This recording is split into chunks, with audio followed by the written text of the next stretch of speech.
Good morning বন্ধুরা, কেমন আছেন? আশা করি সবাই ভালো আছেন।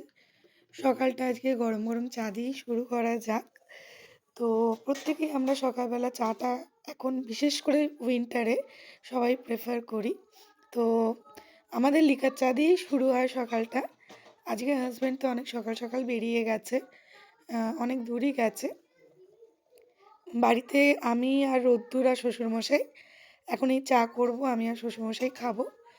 আর বাপি মানে আমার শ্বশুরমশাই আজকে আমার শাশুড়ি মাকে আনতে যাবেন ননদের বাড়ি থেকে। তো বিশেষ কিছু রান্নার ব্যাপার নেই। সকালটা একটু আটা মাখবো, একটু রুটি করব, আর একটু শীতের সবজি দিয়ে একটা তরকারি করব, এই প্ল্যান করে রেখেছি। আর সেই প্ল্যান মতোই আজকে করছি।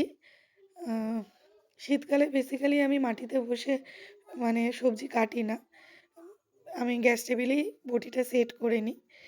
গৃহিণীদের জীবন বুঝতেই পারছেন যেরকম হয়, আমারও মানে এরকমই আপনাদের মতোই, মানে গৃহিণীদের মতোই জীবন আর কি।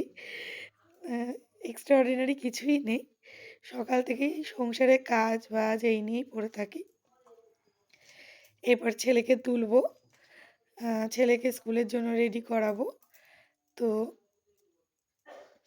এই তরকারি চাপিয়ে দেবো এবার আনাজগুলো কেটে। ভালোই লাগে বলুন শীতের সবজি খেতে। আর এই রোদ্দুর উঠেও পড়েছে, গুড মর্নিং বলছে সবাইকে।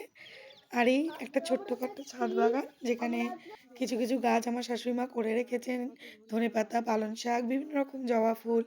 কোনোদিন সময় পেলে দেখাবো। আর এবার রোদ্দুরে স্কুল যাবার পালা। মা বাড়ি এসেও গেছে। বাড়ি এসে দেখলাম এই সন্ধেবেলা একটু ম্যাগি করছি। ভালোই লাগে শীতকালে একটু সন্ধেবেলা গরম গরম ম্যাগি খেতে। আর হাজব্যান্ডের আসতে তো অনেক রাত হবে। তো আজ রাত্রে বিশেষ কিছু না, রুটি আর ডিমের তরকারি, আর ছেলের জন্য ভাত, চিকেন স্টু। আজ রাত্রিটা এইটুকু। তো শুভরাত্রি বন্ধুরা, ভালো থাকবেন। সারাদিনটা আমার এইভাবেই কাটলো। আপনারা ভালো থাকবেন।